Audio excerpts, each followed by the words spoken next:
എല്ലാ പ്രിയപ്പെട്ട കൂട്ടുകാർക്കും ഓൾ PSC എക്സാം ടിപ്സിലേക്ക് സ്വാഗതം ചെയ്യുകയാണ്. കേരള PSC പരീക്ഷയിൽ LDC പരീക്ഷകൾക്കൊക്കെ വളരെ ഇമ്പോർട്ടൻ്റ് ആയിട്ടുള്ള ഒരു ടോപ്പിക്കാണ് ദേശീയ പ്രസ്ഥാനം പത്രങ്ങളിലൂടെ എന്ന് പറയുന്നത്.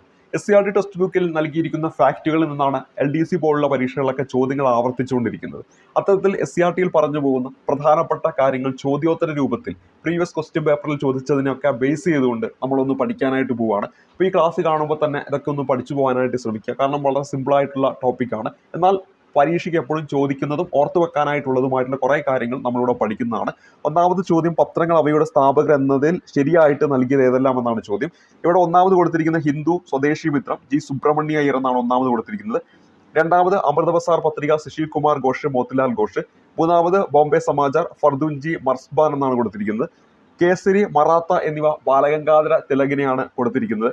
ബംഗാളി സുരേന്ദ്രനാഥ് ബാനർജിയാണ് അവിടെ കൊടുത്തിരിക്കുന്നത്. ഇപ്പോൾ ഇവിടെ പത്രങ്ങളുടെ പേര്, അത് സ്ഥാപിച്ചവരുടെ പേര് എങ്ങനെയാണ് കൊടുത്തിരിക്കുന്നത്, ഇത് ശരിയാണോ എന്നാണ് നമ്മൾ മനസ്സിലാക്കേണ്ടത്. നമ്മുടെ ഓപ്ഷനിലേക്ക് വരുമ്പോൾ ഇവിടെ നൽകിയിരിക്കുന്ന 4 ഓപ്ഷനിൽ A എന്ന് പറയുന്ന ഓപ്ഷൻ 1, 2, 3, 4 മാത്രം ശരിയാണ്. B ഓപ്ഷൻ 1, 2, 5 മാത്രം ശരി. C ഓപ്ഷൻ 1, 2, 3, 4, 5 ശരി. D എന്ന് പറയുന്ന ഓപ്ഷൻ 1, 2, 3 മാത്രം ശരി. അപ്പോൾ ഇവിടെ എന്താണ് തന്നിരിക്കുന്നത്? നമ്മുടെ ഉത്തരം എന്ന് പറഞ്ഞാൽ തന്നിരിക്കുന്ന എല്ലാം ശരിയാണ്. അതായത് C ആണ് നമ്മുടെ ഉത്തരമായിട്ട് വരിക. അപ്പോൾ ഇവിടെ ഓരോ പത്രങ്ങളും അത് സ്ഥാപിച്ച വ്യക്തികളും SCRT ടെക്സ്റ്റ് ബുക്കിൽ ഒരു കോളത്തിൽ നൽകിയിട്ടുണ്ട്. അതിൽ നിന്നാണ് പ്രീവിയസ് ആയിട്ട് ചോദ്യങ്ങൾ വന്നുകൊണ്ടിരിക്കുന്നത്. ആ ഒരു കോളത്തിൽ പറയുന്ന പത്രങ്ങളാണ് നാം പരിചയപ്പെട്ടുകൊണ്ടിരിക്കുന്നത്. അതിൽ 5 പത്രങ്ങളും അതുമായി ബന്ധപ്പെട്ട സ്ഥാപകരെയും പരിചയപ്പെട്ടു. ഹിന്ദു, സ്വദേശി മിത്രം എന്നീ പത്രങ്ങൾ സ്ഥാപിച്ചത് G സുബ്രഹ്മണ്യ അയ്യർ ആണെന്ന കാര്യം ഓർത്തിരിക്കുക. ഹിന്ദു, സ്വദേശി മിത്രം എന്ന പത്രങ്ങൾ സ്ഥാപിച്ചത് G സുബ്രഹ്മണ്യ അയ്യറാണ്. അമൃത ബസാർ പത്രിക സുശീൽ കുമാർ ഘോഷും മോത്തിലാൽ ഘോഷും ചേർന്നിട്ടാണ് അമൃത ബസാർ പത്രിക സ്ഥാപിച്ചത്. ബോംബെ സമാചാർ ഫർദുൻജി മർസ്ബാൻ ആണ്. ബോംബെ സമാചാർ ഫർദുൻജി മർസ്ബാൻ ആണ് അത് സ്ഥാപിക്കുന്നത്. വളരെ ഇമ്പോർട്ടൻ്റ് ആയിട്ട് ഓർത്തിരിക്കണം. കേസരി, മറാത്ത ഈ പത്രം സ്ഥാപിക്കുന്നത് ബാല ഗംഗാധര തിലകാണ്. ബംഗാളി പത്രം സ്ഥാപിക്കുന്നത് സുരേന്ദ്രനാഥ് ബാനർജി ആണെന്ന കാര്യം ഓർത്തിരിക്കുക. അപ്പോൾ ബംഗാളി എന്ന പേരിൽ പത്രം സ്ഥാപിക്കുന്നത് സുരേന്ദ്രനാഥ് ബാനർജി ആണെന്ന കാര്യം ഓർത്തിരിക്കുക. അപ്പോൾ ഇവിടെ ഹിന്ദു, സ്വദേശി മിത്രം ഈ 2 പത്രവും സ്ഥാപിക്കുന്നത് G സുബ്രഹ്മണ്യ അയ്യർ ആണ്. G സുബ്രഹ്മണ്യ അയ്യർ ആണെന്ന കാര്യം ഓർത്തിരിക്കുക. അപ്പോൾ ഇവിടെ എന്താണ്? ഹിന്ദു, സ്വദേശി മിത്രം ഈ 2 പത്രവും സ്ഥാപിക്കുന്ന ആരെന്ന് ചോദിച്ചാൽ G സുബ്രഹ്മണ്യ അയ്യർ ആണ്. അതേപോലെ തന്നെ മറ്റൊന്ന്, അമൃത ബസാർ പത്രിക സ്ഥാപിക്കുന്നത് സുശീൽ കുമാർ ഘോഷും മോത്തിലാൽ ഘോഷും ചേർന്നിട്ടാണ്. ബോംബെ സമാചാർ ഫർദുൻജി മർസ്ബാൻ എന്ന പേര് ഓർത്തിരിക്കുക. ഇനി കേസരി, മറാത്ത ബാലഗംഗാധര തിലക്. ഇനി അടുത്തത് ബംഗാളി സുരേന്ദ്രനാഥ് ബാനർജിയാണ് ഈ ഒരു പത്രം സ്ഥാപിക്കുന്നത്. അപ്പോൾ ഇത് ഓർത്തിരിക്കാൻ വേണ്ടി ചെറിയൊരു ടിപ്പ് പറയാം. നിങ്ങൾക്കത് ഓക്കെ ആണെങ്കിൽ ഫോളോ ചെയ്യാം, അല്ലെങ്കിൽ ഇത് പഠിച്ചു വെക്കുക. ഇവിടെ ഞാൻ പറയുന്നത് G സുബ്രഹ്മണ്യ അയ്യർ ഈ പറയുന്ന ഹിന്ദു, സ്വദേശി മിത്രം എന്നാണ് പറയുന്നത്. നമ്മൾ പണ്ട് കാലങ്ങളിലേക്ക് വരുമ്പോൾ നമ്മൾ കേരള ചരിത്രമൊക്കെ പഠിക്കുമ്പോൾ നമ്മൾ പഠിക്കുന്നതാണ്. ഈ അറബി നാട്ടിൽ നിന്നൊക്കെ നമ്മുടെ നാട്ടിലേക്ക് വരുന്നുണ്ട്. അവർ എന്താണ് കച്ചവട ആവശ്യങ്ങൾക്കായിട്ട് അറബികളൊക്കെ നമ്മുടെ നാട്ടിലേക്ക് വരുന്നുണ്ട്.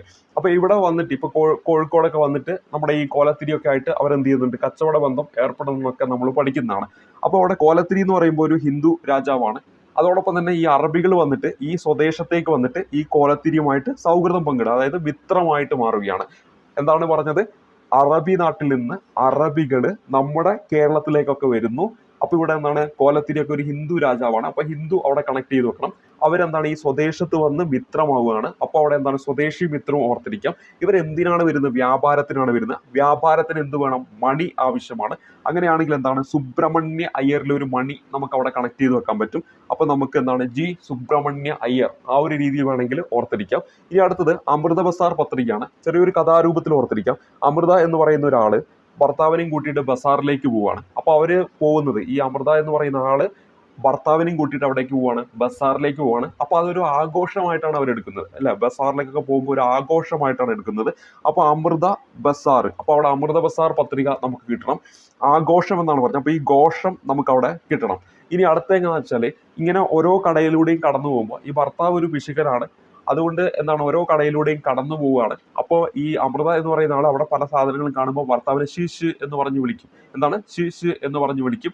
അപ്പോൾ ഭർത്താവിൻ്റെ മോന്ത എങ്ങനെയായിരിക്കുമെന്ന് നിങ്ങളൊന്ന് സങ്കല്പിച്ചാൽ മതി. അപ്പോൾ നമുക്കിവിടെ എല്ലാം കണക്ട് ചെയ്ത് വെക്കാൻ പറ്റും. അമൃത എന്ന് പറയുന്ന ആൾ, അപ്പോൾ അതിൽ നിന്ന് ബസാറിലേക്ക് പോവുകയാണ്. അപ്പോൾ അമൃത ബസാർ പത്രിക നമുക്ക് അവിടെ കിട്ടും. അതേപോലെ തന്നെ അവരിതൊരു ആഘോഷമായിട്ടാണ് എടുക്കുന്നത്. അപ്പോൾ 2 ഘോഷും അവിടെ നിന്ന് കിട്ടും. ഓരോ കടകൾ കടന്നു പോകും, ശിശു എന്നാണ് വിളിക്കുന്നത്. അപ്പോൾ അവിടെ ശിശിർ കുമാർ ഘോഷ് എന്ന് നമുക്ക് കിട്ടണം. അതേപോലെ ആ സമയത്ത് ആ ഭർത്താവിന്റെ മോന്തെ ഒന്ന് സങ്കല്പിച്ചാൽ മതി, മോത്തിലാൽ ഘോഷ് നമുക്ക് അവിടെ കിട്ടും. ഇനി ബോംബെ സമാജർ എന്ന് പറയുന്നത് ഫർദൂൻജി മർസ്ബാൻ എന്നാണ്. നമുക്കറിയാം ബോംബൊക്കെ നമ്മുടെ രാജ്യത്തൊക്കെ ബാൻ ചെയ്തിരിക്കുകയാണ്. അപ്പോൾ എന്താണ്, അവിടെ ആ ബാൻ വെച്ചിട്ട് കണക്ട് ചെയ്ത് വെച്ചാൽ മതി. ബോംബെ സമാജാർ ഫർദൂൻജി മർസ്ബാൻ ആണെന്ന കാര്യം ഓർത്തിരിക്കുക. ഇനി കേസരിയും മറാത്തയും ഒക്കെ എന്താണ്, ബാലഗംഗാധര തിലകിന്റെ പത്രമാണ്. ആരുടെ പത്രമാണ്? കേസരി മറാത്ത ബാലഗംഗാധര തിലകിന്റെ പത്രമാണെന്ന കാര്യം ഓർത്തിരിക്കുക. അപ്പോൾ ഇവിടെ ഈ കേസരി മറാത്ത അതെങ്ങനെ ഓർത്ത് വെക്കാം? നമ്മളെ പഴയ ഒരു സിനിമയുണ്ട് ബാലേട്ടൻ. ഈ ബാലേട്ടൻ എന്ന് പറയുന്ന സിനിമയിൽ ബാലേട്ടൻ എന്താണ്, എല്ലാവരെയും സഹായിക്കുന്ന ആളാണ്. ചിലപ്പോൾ കടം മേടിച്ചിട്ടും സഹായിക്കുന്നത് നമ്മൾ കണ്ടിട്ടുണ്ട്. അപ്പോൾ ആ ഒരു സിനിമയുടെ ക്ലൈമാക്സ് എന്ന് പറയുന്നത് ഇയാൾ പല പ്രശ്നങ്ങളിലൊക്കെ പെട്ടിട്ട് അവസാനം എന്ത് ചെയ്യാണ്, അയാൾ അതിൽ നിന്നൊക്കെ വീട്ടുകാർക്കൊക്കെ മനസ്സിലായി നിൽക്കുന്ന ഒരു സാഹചര്യത്തിലാണ് ആ സിനിമ എൻഡ് ചെയ്യുന്നത്. ആ എൻഡ് ചെയ്യുന്ന സമയത്ത് ഈ പറയുന്ന ജഗതി ജയിലിലാവുന്നുണ്ട്. ആ സമയത്ത് എന്ത് ചെയ്യുന്നുണ്ട്, ഇവർ ഓടി വരുന്നു ജഗതിനെ രക്ഷിക്കാനായിട്ട്. അപ്പോൾ ബാലേട്ടൻ എന്ത് ചെയ്യുന്നുണ്ട്, ഓൾറെഡി ഒരു പ്രശ്നം കഴിഞ്ഞ് നിൽക്കുകയാണ്. അപ്പോൾ ബാലേട്ടൻ എന്താണ്, അവരുടെ വീട്ടുകാരെ നോക്കുകയാണ്. അപ്പോൾ ആ സമയത്ത് അവരുടെ മനസ്സിലുള്ള എന്താണ്, ഇവൻ ഒരിക്കലും മാറത്തില്ല, ഈ ബാലേട്ടൻ എന്താണ് ഒരിക്കലും മാറത്തില്ല, എന്നാ നീ പോയിക്കോ, ഓക്കെ ശരി എന്ന് പറയണം. ഇനി പോയിക്കോട്ടെ എന്ന് ചോദിച്ച് അവരോട് സമ്മതം ചോദിക്കാനായിട്ട് ഇങ്ങനെ മുഖം നോക്കി നിൽക്കുമ്പോൾ വീട്ടുകാരെന്താ പറയണേ, ഇവൻ ഒരിക്കലും മാറത്തില്ല, ഓക്കെ ശരി നീ പോയിക്കോ. ആ രീതിയിൽ ഓർക്കാം. ബാലൻ എന്താണ്, മാറത്തില്ല, ഓക്കെ ശരി. ബാലൻ എന്താണ്, മാറത്തില്ല, ഓക്കെ ശരി. അപ്പൊ അതിൽ നിന്ന് എന്ത് കിട്ടാം, ബാലഗംഗാധര തിലക് മറാത്ത കേസരി. ആ രീതിയിൽ നമുക്ക് ഓർത്തിരിക്കാം. ഇനി അടുത്തത് ബംഗാളി. നമ്മൾ ഈ കരിക്കിന്റെ ഒരു വെബ് സീരീസ് കണ്ടിട്ടുണ്ടെങ്കിൽ അതിൽ ജോർജിന്റെ ഒരു കഥാപാത്രമാണ് സുരേ എന്ന് പറയുന്നത്. അപ്പോൾ അതിൽ വെച്ചിട്ട് എന്താണ്, ബംഗാളി സുരേ എന്ന് ഓർത്ത് വെച്ചാൽ മതി. അപ്പോൾ ബംഗാളി എന്ന് പറയുന്ന ആ ഒരു പത്രം ആരുമായി ബന്ധപ്പെട്ടതാണ്, സുരേന്ദ്രനാഥ് ബാനർജിയുമായിട്ട് ബന്ധപ്പെട്ടതാണെന്ന കാര്യം ഓർത്തിരിക്കുക. അതുപോലെ തന്നെ തൊട്ടു മുമ്പ് നമ്മൾ പരിചയപ്പെട്ട ഈ കേസരി ഉണ്ടല്ലോ, ഈ കേസരി എന്ന് പറയുന്ന ബാലഗംഗാധര തിലകുമായി ബന്ധപ്പെട്ട പത്രമാണ്. അവിടെ കേസരി എന്ന് പറയുന്നത് ഇംഗ്ലീഷ് ഭാഷയിലും മറാത്ത എന്ന് പറയുന്നത് കേസരി എന്ന് പറയുന്നത് മറാത്ത ഭാഷയിലും അതേപോലെ തന്നെ മറാത്ത എന്ന് പറയുന്നത് ഇംഗ്ലീഷ് ഭാഷയിലുമാണ് ആ ഒരു പത്രം പുറത്തിറങ്ങിയിരിക്കുന്ന കാര്യം ഓർത്തിരിക്കുക. എന്താണ് പറഞ്ഞത്, ബാലഗംഗാധര തിലകന്റെ 2 പത്രം പഠിച്ചു, കേസരിയും മറാത്തിയും. അതിൽ മറാത്ത എന്ന് പറയുന്നത് ഇംഗ്ലീഷ് ഭാഷയിലും കേസരി എന്ന് പറയുന്നത് എന്താണ്, നമ്മുടെ ഏത് ഭാഷയിലാണ് പുറത്തിറങ്ങിയിരിക്കുന്നത്, മറാത്ത ഭാഷയിലാണ് പുറത്തിറങ്ങിയിരിക്കുന്നത്. അപ്പോൾ അതൊന്ന് പഠിച്ചു വെക്കണം, അത് പരീക്ഷയ്ക്ക് ചോദിക്കുന്നതാണ്. കേസരി ഏത് ഭാഷയിൽ പുറത്തിറങ്ങിയ പത്രമാണ്, മറാത്ത. അതേപോലെ തന്നെ ഈ പറയുന്ന മറാത്ത എന്ന് പറയുന്ന ബാലഗംഗാധര തിലകന്റെ പത്രം ഇംഗ്ലീഷ് ഭാഷയിലാണ് പുറത്തിറങ്ങിയിരിക്കുന്നത്. ഇനി നമ്മുടെ അടുത്ത ചോദ്യത്തിലേക്ക് വരാം. പത്രങ്ങളുമായി ബന്ധപ്പെട്ട് ലിസ്റ്റ് 1 ലിസ്റ്റ് 2 പരസ്പരം യോജിപ്പിക്കുക എന്നാണ്. അപ്പോൾ ഈ ഒരു രീതിയിലുള്ള ചോദ്യം നമുക്ക് ഇവിടെ പ്രതീക്ഷിക്കാം. വോയിസ് ഓഫ് ഇന്ത്യ എന്ന് ഇവിടെ കൊടുത്തിട്ടുണ്ട്. അതുപോലെ തന്നെ Som Prakash, New India, commonweal, Young India, Harijan, Al Hilal, Al Balagh എന്ന് കൊടുത്തിട്ടുണ്ട്. അതുപോലെ തന്നെ മറ്റൊന്നാണ് ദാദാഭായ് നവറോജി, ഈശ്വരചന്ദ്ര വിദ്യാസാഗർ, ആനി ബസന്റ്, മഹാത്മാഗാന്ധി, മൗലാന അബ്ദുൽ കലാം ആസാദ് എന്നിങ്ങനെയാണ് ഇവിടെ നൽകിയിരിക്കുന്ന ലിസ്റ്റ് 2-ലുള്ളത്. അപ്പോൾ ഇത് പരസ്പരം നമ്മൾ മാച്ച് ചെയ്യണം. ഇവിടെ നോക്കുക, ഇവിടെ 1 എന്ന് പറയുന്നത് വോയിസ് ഓഫ് ഇന്ത്യ ആണ്. നമുക്ക് എല്ലാവർക്കും അറിയാം അത് ദാദാഭായ് നവറോജിയുമായി ബന്ധപ്പെട്ട പത്രമാണ്. ഏത്, ഈ പറയുന്ന വോയിസ് ഓഫ് ഇന്ത്യ എന്ന് പറയുന്ന പത്രം. അതുപോലെ മറ്റൊരു പത്രമാണ് ഷോം പ്രകാശ് എന്ന് പറയുന്നത്, അത് ഈശ്വരചന്ദ്ര വിദ്യാസാഗറുമായി ബന്ധപ്പെട്ട പത്രമാണ്. അപ്പോൾ ഇവിടെ 1 എന്ന് പറയുന്ന 1-ഉമായിട്ട്, 2 എന്ന് പറയുന്നത് 2-ഉമായിട്ട്.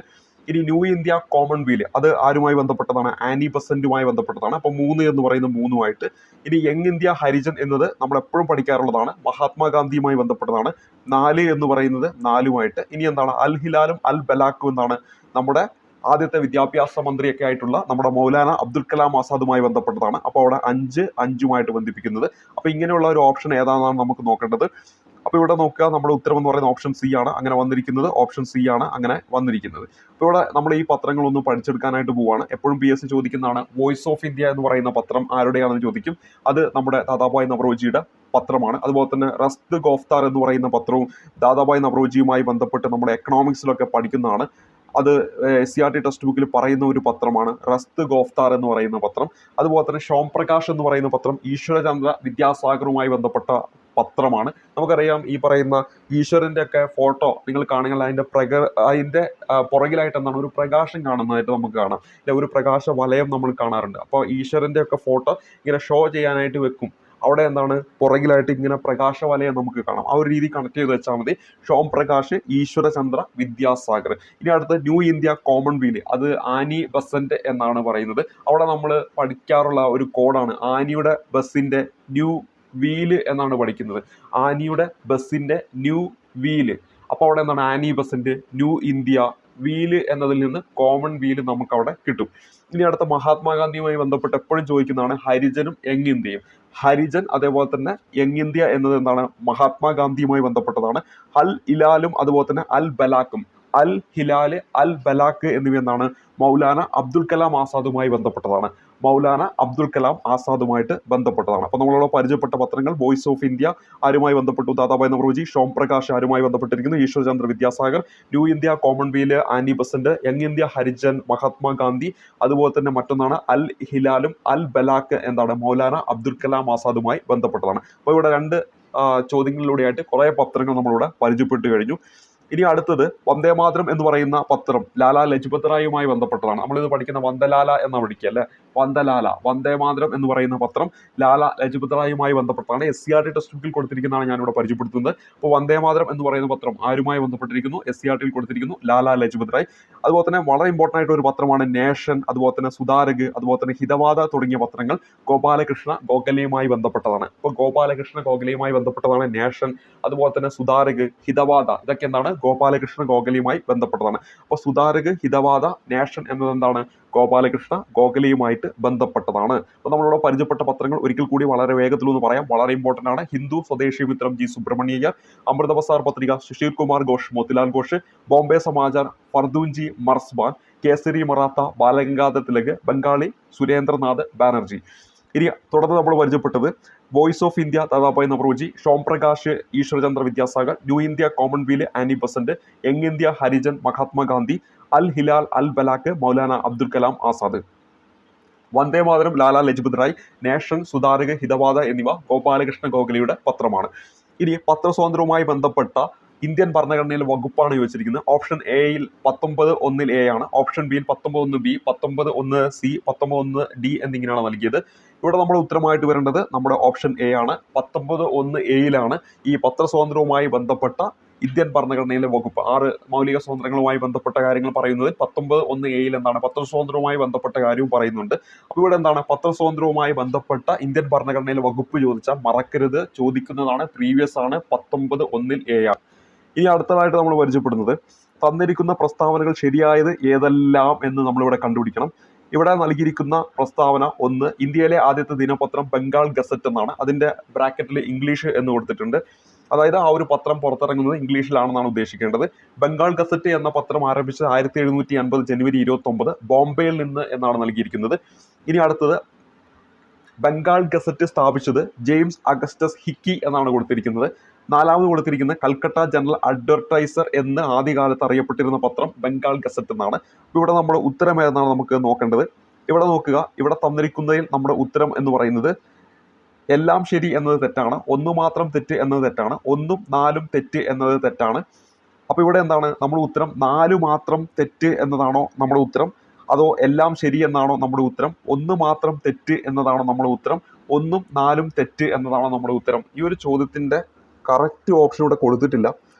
അപ്പോൾ ഇവിടെ നമ്മുടെ ഉത്തരം എന്ന് പറയുന്നത് ഓപ്ഷൻ 2 മാത്രമാണ്. ഇവിടെ എന്ത് 2 മാത്രമാണ് ഇവിടെ എന്തായിട്ട് വരുന്നത്? തെറ്റ് ആയിട്ട് വരുന്നത്. 2 മാത്രമാണ് ഇവിടെ എന്താണ് തെറ്റായിട്ട് വരുന്നത്. അപ്പോൾ ഇവിടെ ഇന്ത്യയിലെ ആദ്യത്തെ ദിനപത്രമാണ് ഇംഗ്ലീഷ് ഭാഷയിൽ രചിച്ചിരിക്കുന്ന ബംഗാൾ ഗസറ്റ് എന്ന കാര്യം ഓർത്തിരിക്കുക. അപ്പോൾ ഇന്ത്യയിലെ ആദ്യത്തെ ദിനപത്രം ഏത്? പരീക്ഷയ്ക്ക് എപ്പോഴും ചോദിക്കാറുള്ളതാണ്. ഏതാണ്? നമ്മുടെ ഈ പറയുന്ന ബംഗാൾ ഗസറ്റ് ആണ്. അതുപോലെ തന്നെ എന്തുകൊണ്ടാണ് 2 തെറ്റെന്നാണ് നമ്മൾ ഓർക്കേണ്ടത്. വളരെ ഇമ്പോർട്ടൻ്റ് ആയിട്ടുള്ള ഡേറ്റ് ആണ്. 1780 ജനുവരി 29 അന്നാണ് ഈ ബംഗാൾ ഗസറ്റ് എന്ന പത്രം ആരംഭിച്ചത്. ഒരിക്കൽ കൂടി പറയാം, ഇന്ത്യയിലെ ആദ്യത്തെ പത്രം ചോദിച്ചാൽ മനസ്സിൽ കൊണ്ടുവരിക ബംഗാൾ ഗസറ്റ് ആണ്. അത് ഏത് ഭാഷയിൽ പുറത്തിറങ്ങി എന്ന് വെച്ചാൽ ബംഗാളി ഭാഷയിലല്ല, മറിച്ച് ഇംഗ്ലീഷ് ഭാഷയിലാണ്. അതേപോലെ തന്നെ 1780 ജനുവരി 29 മോസ്റ്റ് റിപ്പീറ്റ് ആയിട്ടുള്ള ഒരു വർഷമാണ് ഈ പറയുന്ന ബംഗാൾ ഗസറ്റ് എന്ന് പറയുന്ന പത്രം പുറത്തിറങ്ങിയത്. അത് എവിടെ നിന്നാണ്? ബോംബെയിൽ നിന്നല്ല, മറിച്ച് എന്താണ് ബംഗാളിൽ നിന്ന് ഓർത്ത് വെച്ചാൽ മതി, കൽക്കട്ടയിൽ നിന്നാണ്. ബംഗാളുമായി കണക്ട് ചെയ്ത് കൽക്കട്ടയിൽ നിന്നാണെന്ന കാര്യം ഓർക്കുക. അതുകൊണ്ടാണ് രണ്ടാമത്തെ ആ സ്റ്റേറ്റ്മെന്റ് തെറ്റാൻ കാരണം. ഇനി ഈ ബംഗാൾ ഗസറ്റ് ആരാണ് സ്ഥാപിച്ചത്? ജെയിംസ് അഗസ്റ്റസ് ഹിക്കിയാണ് സ്ഥാപിച്ചത്. ആരാണ് സ്ഥാപിച്ചത്? ജെയിംസ് അഗസ്റ്റസ് ഹിക്കിയാണ് സ്ഥാപിച്ചത്. ഇതിന്റെ ആദ്യകാല നാമം കൽക്കട്ട ജനറൽ അഡ്വർടൈസർ എന്നാണ്. ആദ്യകാല നാമം എന്താണ്? കൽക്കട്ട ജനറൽ അഡ്വർടൈസർ എന്നതാണ് ഇതിന്റെ ആദ്യകാല നാമം എന്ന കാര്യം കൂടി ഓർത്തിരിക്കുക. ഇനി ഇന്ത്യയിൽ പ്രാദേശിക ഭാഷയിൽ പുറത്തിറങ്ങിയ ആദ്യ പത്രം ചോദിച്ചാൽ അത് സമാചാർ ദർപ്പണാണ്. അത് ബംഗാളി ഭാഷയിലാണ്. 1818 അപ്പോൾ ഇവിടെ നമ്മളിപ്പോൾ പരിചയപ്പെട്ട ഈ ഒരു പത്രം 1780 അത് ജനുവരി 29 ഇവിടെ പ്രാദേശിക ഭാഷയിൽ നമ്മൾ പറഞ്ഞു ആ ഒരു പത്രം ഇംഗ്ലീഷ് ഭാഷയിലാണ്. എന്നാൽ പ്രാദേശിക ഭാഷയിലേക്ക് വരുമ്പോൾ അവിടെ അറിയപ്പെടുന്ന സമാചാർ ദർപ്പൺ എന്ന് പറയുന്ന പത്രമാണ് ബംഗാളി ഭാഷയിലാണ്. 1818 ഇനി പുറത്തിറക്കിയത് ആരെന്ന് വെച്ചാൽ ബാപ്റ്റിസ്റ്റ് മിഷണറി, അതായത് BMS സൊസൈറ്റി ആണെന്ന കാര്യം ഓർത്തിരിക്കുക. ബാപ്റ്റിസ്റ്റ് മിഷണറി ആണ് ഇത് പുറത്തിറക്കിയത്. ബാപ്റ്റിസ്റ്റ് മിഷണറി കൊൽക്കട്ടയിൽ നിന്നാണ് ഇത് പുറത്തിറക്കുന്നത്. സമാചാർ പത്രത്തിന്റെ ആദ്യ എഡിറ്ററായിട്ട് വന്ന വ്യക്തി ജോൺ ക്ലാർക്ക് മാർഷൽ എന്നീ പേരുകൾ ഓർത്തിരിക്കുക. വൺസ് മോർ, ഇന്ത്യയിലെ ആദ്യത്തെ പത്രം ചോദിക്കുകയാണെങ്കിൽ അവിടെ ബോംബെ സമാചാർ ആണ്. ഇന്ത്യയിലെ ആദ്യത്തെ പത്രം ചോദിക്കുകയാണെങ്കിൽ ബംഗാൾ ഗസറ്റ് ആണ്. ബംഗാൾ ഗസറ്റ്. ബോംബെ സമാചാർ നമ്മൾ ഇനി പരിചയപ്പെടും. നമ്മുടെ നിലവിൽ പ്രവർത്തിക്കുന്ന ഏറ്റവും പഴയ പത്രം ചോദിച്ച ബോംബെ സമാചാറാണ്. അതിലേക്ക് നമുക്ക് ഇനി വരാം. അപ്പോൾ ഇവിടെ എന്താണ്, ഒരിക്കൽ കൂടി പറയാം, ബംഗാൾ ഗസറ്റ് ഇംഗ്ലീഷ് ഭാഷയിൽ പുറത്തിറങ്ങി. ഇന്ത്യയിലെ ആദ്യത്തെ പത്രമാണ്. എന്ന് പുറത്തിറങ്ങി? 1780 ജനുവരി 29. 1780 ജനുവരി 29 ആര് പുറത്തിറക്കി? ജെയിംസ് അഗസ്റ്റസ് ഹിക്കി ആണ് പുറത്തിറക്കിയത്. ആദ്യകാല നാമം എന്താണ്? കൽക്കട്ട ജനറൽ അഡ്വർടൈസർ എന്നും കൂടെ അറിയപ്പെട്ടു എന്ന കാര്യം ഓർത്തിരിക്കുക. ഇത് തുടർന്ന് നമ്മൾ എന്താ പരിചയപ്പെട്ടത്? ഇന്ത്യയിലെ പ്രാദേശിക ഭാഷയിൽ പുറത്തിറങ്ങിയ ആദ്യ പത്രം അതാണ് സമാചാർ ദർപ്പൺ. അതെന്ന് വന്നു? 1818 വന്നു. ഏത് ഭാഷയിൽ വന്നു? ബംഗാളി ഭാഷയിൽ വന്നു. അപ്പോൾ എവിടെ നിന്ന് പുറത്തിറങ്ങി? കൽക്കത്തയിൽ നിന്നാണ് പുറത്തിറങ്ങി. ആര് പുറത്തിറക്കി? ഒരു സൊസൈറ്റിയാണ് പുറത്തിറക്കിയത്. ബാപ്റ്റിസ്റ്റ് മിഷണറി സൊസൈറ്റി, BMS എന്ന് ഓർത്തിരിക്കുക. അതേപോലെ തന്നെ സമാചാർ പത്രത്തിന്റെ ആദ്യത്തെ എഡിറ്ററായിരുന്ന വ്യക്തിയാണ് ജോൺ ക്ലാർക്ക് മാർഷൽ എന്ന കാര്യം കൂടി ഓർത്തിരിക്കുക. അപ്പോൾ ഇവിടെ നമ്മുടെ അടുത്ത ചോദ്യത്തിലേക്ക് വരാം. ബംഗാൾ ഗസറ്റ് എന്ന പത്രം ആരംഭിച്ചത് 1780 ജനുവരി 29 എവിടെ നിന്നാണ്? കൽക്കട്ടയിൽ നിന്നാണ്. ഇത് തെറ്റാണ്. അപ്പോൾ നമ്മുടെ ആ ഒരു ചോദ്യത്തിൽ എന്താണ്, രണ്ടാമത്തതാണ് അവിടെ തെറ്റായിട്ട് വരുന്നത്. ഇനി അടുത്തത് ലിസ്റ്റ് 1 ലിസ്റ്റ് 2 യോജിപ്പിക്കുക എന്നതാണ് അടുത്തത്. വളരെ ഇമ്പോർട്ടൻ്റ് ആയിട്ട് കൺഫ്യൂഷൻ ആകാറുള്ള ഒരു ഫാക്റ്റാണ് ഇവിടെ മാച്ച് ദ ഫോളോയിങ് ആയിട്ട് നൽകിയത്. ഇത് വളരെ ഇമ്പോർട്ടൻ്റ് ആണ്, എപ്പോഴും ചോദിക്കുന്നതാണ്. ഇന്ത്യൻ പത്രത്തിന്റെ പിതാവ് എന്നറിയപ്പെടുന്നത് ആരാണ്? നമ്മുടെ ജെയിംസ് അഗസ്റ്റസ് ഹിക്കിയാണ്. അപ്പോൾ ഒന്നുമായിട്ട് കണക്ട് ചെയ്യുക. ഇന്ത്യൻ പത്രപ്രവർത്തനത്തിന്റെ പിതാവ് എന്ന് വെച്ചാൽ ചലപതി റാവു ആണ്. അപ്പോൾ രണ്ടുമായിട്ട് കണക്ട് ചെയ്യുക. ഇന്ത്യൻ പത്രപ്രവർത്തനത്തിന്റെ വന്ധ്യവയോധികൻ എന്നറിയപ്പെടുന്നത് തുഷാർ ഗാന്ധി ഘോഷാണെന്ന കാര്യം ഓർത്തിരിക്കുക. ഇനി അടുത്തത് രാജാറാം മോഹൻ റോയ് ആണ്. ഇന്ത്യൻ ദേശീയ പത്രപ്രവർത്തനത്തിന്റെ സ്ഥാപകൻ എന്നറിയപ്പെടുന്ന ആരാണ്? നമ്മുടെ രാജാറാം മോഹൻ റോയ് ആണെന്ന കാര്യം ഓർത്തിരിക്കുക. ആരാണ്? രാജാറാം മോഹൻ റോയ് ആണ്. അപ്പോൾ ഇവിടെ നമ്മുടെ ഈ ഒരു ഉത്തരം 1 1 2 2 3 3 അതുപോലെ തന്നെ 4 4 ഇതാണ് കണക്ട് ചെയ്യേണ്ടത്. അപ്പോൾ ഇവിടെ നമ്മുടെ ഉത്തരമായിട്ട് വരേണ്ടത് ഏതാണ്? 1 1 2 2 3 3 4 4, അതായത് ഓപ്ഷൻ സി ആണ് ഈ ഒരു ചോദ്യത്തിന്റെ ഉത്തരമായിട്ട് വരിക. അപ്പോൾ ഒരിക്കൽ കൂടി പറയാം, വളരെ ഇമ്പോർട്ടൻ്റ് ആണ്. ഇന്ത്യൻ പിതാവ് ഓർത്തിരിക്കുക. നമ്മൾ തൊട്ടു മുമ്പ് നമ്മളിപ്പോൾ പരിചയപ്പെട്ടതേ ഉള്ളൂ. നമ്മളെ ഈ പറയുന്ന ബംഗാൾ ഗസറ്റിന്റെ സ്ഥാപകനാണ് ആര്? James Augustus hiki. അദ്ദേഹമാണ് ഇന്ത്യൻ പത്രത്തിന്റെ പിതാവ് എന്നറിയപ്പെടുന്നത്. അതേപോലെ ആരാണ് ഇന്ത്യൻ പത്രപ്രവർത്തനത്തിന്റെ പിതാവ് എന്ന് ചോദിച്ചാൽ ചലപതി റാവു ആണ്. പത്രപ്രവർത്തനത്തിന്റെ പിതാവ് ചലപതി റാവു ആണ്. അതേപോലെ ഇന്ത്യൻ പത്രപ്രവർത്തനത്തിന്റെ വന്ധ്യവയോധികൻ എന്ന് ചോദിച്ചാൽ തുഷാർ ഗാന്ധി ഘോഷാണെന്ന കാര്യം ഓർത്തിരിക്കുക. ഇനി രാജാറാം മോഹൻ റോയ് ആണ്, വളരെ ഇമ്പോർട്ടൻ്റ് ആണ്, ഇന്ത്യൻ ദേശീയ പത്രപ്രവർത്തനത്തിന്റെ സ്ഥാപകൻ എന്നറിയപ്പെടുന്നത്. അങ്ങനെ പറയാൻ കാരണം ദേശീയ പ്രസ്ഥാനങ്ങളുടെ വളർച്ചയ്ക്ക് പത്രങ്ങളെ ഉപയോഗിച്ച ആദ്യ ഇന്ത്യക്കാരനാണ് രാജാറാം മോഹൻ റോയ്. അതുകൊണ്ട് തന്നെ ഇന്ത്യൻ ദേശീയ പത്രപ്രവർത്തനത്തിന്റെ സ്ഥാപകൻ എന്നറിയപ്പെടുന്നത് രാജാറാം മോഹൻ റോയ് ആണ്. ഇന്ത്യൻ ദേശീയ പത്രപ്രവർത്തനത്തിന്റെ സ്ഥാപകൻ എന്നറിയപ്പെടുന്ന രാജാറാം മോഹൻ റോയ് പ്രീവിയസ് ആയിട്ട് ചോദിച്ചതാണ്. ദേശീയ പ്രസ്ഥാനങ്ങളുടെ വളർച്ചയ്ക്ക് പത്രങ്ങളെ ഉപയോഗിച്ച ആദ്യ ഇന്ത്യക്കാരനാണ് രാജാറാം മോഹൻ റോയ്. അതുകൊണ്ട് ഇന്ത്യൻ ദേശീയ പത്രപ്രവർത്തനത്തിന്റെ സ്ഥാപകൻ എന്നറിയപ്പെടുന്നത് രാജാറാം മോഹൻ റോയ് ആണ്. അടുത്തത് പ്രസ്താവനകൾ പരിശോധിച്ച് ശരിയായത് തിരഞ്ഞെടുക്കുക. 1821 രാജാറാം മോഹൻ റോയ് പുറത്തിറക്കിയ പത്രമാണ് സമ്പാദ് കൗമുദി. അത് പേർഷ്യൻ ഭാഷ എന്നാണ് ബ്രാക്കറ്റിൽ കൊടുത്തിരിക്കുന്നത്. 1822 പുറത്തിറക്കിയ പത്രം മിറാത്തുൽ അക്ബർ, അത് ബംഗാളി ഭാഷയിൽ നിന്നാണ് കൊടുത്തിരിക്കുന്നത്. മേൽപ്പറഞ്ഞവ 2 പ്രസ്താവന ശരിയാണ്, മേൽപ്പറഞ്ഞ 2 പ്രസ്താവനയും തെറ്റാണ്. ഇവിടെ നമ്മുടെ ഉത്തരം ഓപ്ഷൻ ഡി ആണ്. ഇവിടെ 1821 എന്ന് പറയുന്ന വർഷം ഓർത്തിരിക്കുക, 1822 എന്ന് പറയുന്ന വർഷം ഓർത്തിരിക്കുക. രാജാറാം മോഹൻ റോയിനെ ഓർത്തിരിക്കുക. അദ്ദേഹം പുറത്തിറക്കിയ 2 പത്രങ്ങളാണ്, ഒന്ന് സമ്പാദ് കൗമുദിയും മറ്റൊന്ന് മിറാത്തുൽ അക്ബറും. എന്നാൽ ഓർത്തിരിക്കുക, സമ്പാദ് കൗമുദി ഏത് ഭാഷയിലാണ് പുറത്തിറക്കിയത്? ബംഗാളി ഭാഷയിലാണ്. മിറാത്തുൽ അക്ബർ ഏത് ഭാഷയിലാണ് പുറത്തിറക്കിയത്? പേർഷ്യൻ ഭാഷയിലാണ് പുറത്തിറക്കിയത്. അപ്പോൾ ഇവിടെ 1821 രാജാറാം മോഹൻ റോയ് പുറത്തിറക്കിയ പത്രമാണ് സമ്പാദ് കൗമുദി. അത് പേർഷ്യൻ ഭാഷയിലാണ്. എന്ന് പറഞ്ഞാൽ തെറ്റാണ്. അത് ഏത് ഭാഷയിലാണ്? അത് നമ്മുടെ ബംഗാളി ഭാഷയിലാണ്. അതേസമയത്ത് 1822 രാജാറാം മോഹൻ റോയ് പുറത്തിറക്കിയ മറ്റൊരു പത്രമാണ് മിറാത്തുൽ അക്ബർ. അത് ഏത് ഭാഷയിലാണ്? നമ്മുടെ പേർഷ്യൻ ഭാഷയിലാണ്. അപ്പോൾ രണ്ട് പത്രങ്ങൾ, സമ്പാദ കൗമുദി, മിറാത്തുൽ അക്ബർ, ആരുമായി ബന്ധപ്പെട്ടിരിക്കുന്നു? രാജാറാം മോഹൻ റോയുമായി ബന്ധപ്പെട്ടിരിക്കുന്നു. രണ്ടും പുറത്തിറങ്ങിയ വർഷം ഓർത്തിരിക്കുക. അതിൽ നമ്മുടെ ആദ്യം സമ്പാദ കൗമുദിയാണ്. അത് 1821 1821. 1822 ഇത് മിറാത്തുൽ അക്ബർ. അതേപോലെ തന്നെ ഇത് ഏത് ഭാഷയിലാണ്? സമ്പാദ കൗമുദി അത് ബംഗാളി ഭാഷയിൽ. അതേപോലെ തന്നെ മിറാത്തുൽ അക്ബർ ഏത് ഭാഷയിലാണ്? അത് പേർഷ്യൻ ഭാഷയിലാണെന്ന കാര്യം ഓർത്തിരിക്കുക. അപ്പോൾ 1821 രാജാറാം മോഹൻ റോയ് പുറത്തിറക്കിയ പത്രം സമ്പാദ കൗമുദി ബംഗാളി ഭാഷയിൽ. 1822 പുറത്തിറക്കിയ പത്രം മിറാത്തുൽ അക്ബർ. അത് ഏതാണ്? നമ്മുടെ ഈ പറയുന്ന പേർഷ്യൻ ഭാഷയിലാണ്. ഇനി തന്നിരിക്കുന്ന പ്രസ്താവനകൾ ശരിയായത് കണ്ടെത്തുക എന്നാണ്. 1878 നാട്ടുഭാഷാ പത്ര നിയമം വെർണിക്കുലാർ പ്രസ് ആക്ട് പാസാക്കിയത് ലിട്ടൺ എന്നാണ് കൊടുത്തിരിക്കുന്നത്. പത്രമാധ്യമങ്ങൾക്ക് മേലുള്ള നിയന്ത്രണങ്ങൾ നിർത്തലാക്കിയ ഗവർണർ ജനറൽ ചാൾസ് മെറ്റ്കാഫ് എന്ന് കൊടുത്തിട്ടുണ്ട്. Liberator of press, Indian press എന്നറിയപ്പെടുന്ന ഗവർണർ ജനറൽ ചാൾസ് മെറ്റ്കാഫ് എന്നാണ് നൽകിയിരിക്കുന്നത്. എല്ലാം ശരി. ഓപ്ഷൻ ഡി ആണ് നമ്മുടെ ഉത്തരമായിട്ട് വരേണ്ടത്. PS റിപ്പീറ്റ് ആയി ചോദിക്കുന്ന വളരെ ഇമ്പോർട്ടൻ്റ് ആയിട്ടുള്ള 3 ഫാക്ടുകളാണ് പരിചയപ്പെട്ടത്. ഒന്ന്, 1878 നാട്ടുഭാഷാ പത്ര നിയമം വെർണിക്കുലാർ പ്രസ് ആക്ട് പാസാക്കിയ ആരെന്ന് ചോദിച്ചാൽ ലിട്ടൺ പ്രഭുവാണ്. ആരാണ്? ലിട്ടൺ പ്രഭുവാണ്. 1878 നമ്മുടെ നാട്ടുഭാഷാ പത്ര നിയമം അത് പാസാക്കിയ ഗവർണർ ജനറൽ ആരാണ്? ലിട്ടൺ പ്രഭു ആണെന്ന കാര്യം ഓർക്കുക. അത് നമ്മളിങ്ങനെ പഠിക്കുക. ഈ ലിട്ടിലൊരു 8 ഉണ്ട് അല്ലെ? ലിട്ടിലൊരു 8 ഉണ്ട്. അപ്പോൾ അവിടെ 1878 എന്താണ്? ഒരു 8 ഉണ്ട്. 1878. അതേപോലെ തന്നെ നമ്മൾ ലിട്ടൺ എന്ന് പറയുമ്പോൾ ഒരു ഇട്ടുണ്ട്. അത് വെച്ചിട്ട് നമ്മൾ ഓപ്ഷനിൽ പോയിട്ട് ആ 8 വെച്ച് വരുന്ന ഒരു വർഷമാണ് നമ്മൾ കണക്ട് ചെയ്ത് പഠിക്കുന്നത്. പക്ഷെ ഇപ്പോൾ കൃത്യമായിട്ട് പഠിച്ചു വെക്കണം. കാരണം ഇപ്പോൾ സ്റ്റേറ്റ്മെന്റ് ആണല്ലോ. അപ്പോൾ 1878 ഒക്കെ അവർ എന്ത് ചെയ്യാം? തിരുത്തി തരാം. അതായത് ഈ ഒരു സ്റ്റേറ്റ്മെന്റ് 1778 പകരം 1870 നാട്ടുഭാഷാ പത്ര നിയമം പാസാക്കിയത് ലിട്ടൺ എന്ന് നൽകിയ എന്താണ്? അവിടെ അത് തെറ്റിപ്പോയില്ലേ? അപ്പോൾ ഇവിടെ എന്താണ്? 1878 നാട്ടുഭാഷാ പത്ര നിയമം വെർണിക്കുലാർ പ്രസ് ആക്ട് എന്നറിയപ്പെടുന്നു. അത് പാസാക്കിയത് ലിട്ടൺ പ്രഭുവാണ്. ഇനി പത്രമാധ്യമങ്ങൾക്ക് മേലുള്ള നിയന്ത്രണങ്ങളൊക്കെ നിർത്തലാക്കിയ വ്യക്തിയാണ് ഗവർണർ ജനറൽ ചാൾസ് മെറ്റ്കാഫ്. അതുകൊണ്ടാണ് അദ്ദേഹത്തെ എന്തെന്ന് പറയുന്നത്? ലിബറേറ്റർ ഓഫ് ഇന്ത്യൻ പ്രസ് എന്ന് വിശേഷിപ്പിക്കുന്നത്. അപ്പോൾ ഇവിടെ 3 പ്രസ്താവനകളും എന്താണ്? ശരിയാണ്. 1878 നാട്ടുഭാഷാ പത്ര നിയമം നടപ്പിലാക്കിയത് ലിട്ടൺ പ്രഭു. പത്രമാധ്യമങ്ങൾക്ക് മേലുള്ള നിയന്ത്രണങ്ങൾ നിർത്തലാക്കിയത് ആരെന്ന് ചോദിച്ചാൽ ഗവർണർ ജനറൽ ചാൾസ് മെറ്റ്കാഫ് ആണ്. അതുകൊണ്ട് അദ്ദേഹത്തെ ലിബറേറ്റർ ഓഫ് ഇന്ത്യൻ പ്രസ് എന്ന് അറിയപ്പെടുന്നു. ഇനി അടുത്തതായിട്ട് നമ്മൾ പരിചയപ്പെടുന്നത് ലിസ്റ്റ് 1ഉം ലിസ്റ്റ് 2ഉം തമ്മിൽ ബന്ധിപ്പിക്കുക. വളരെ ഇമ്പോർട്ടൻ്റ് ആയിട്ടുള്ള 3 ഡേറ്റുകൾ. ദേശീയ പത്രദിനം ചോദിച്ചാൽ അത് ജനുവരി 29 ആണ്. അതേപോലെ തന്നെ ദേശീയ പ്രസാധക അല്ലെങ്കിൽ അച്ചടി ദിനം ചോദിക്കുകയാണെങ്കിൽ നവംബർ 16 തീയതിയാണ്. അപ്പോൾ 2 ബന്ധിപ്പിക്കുക.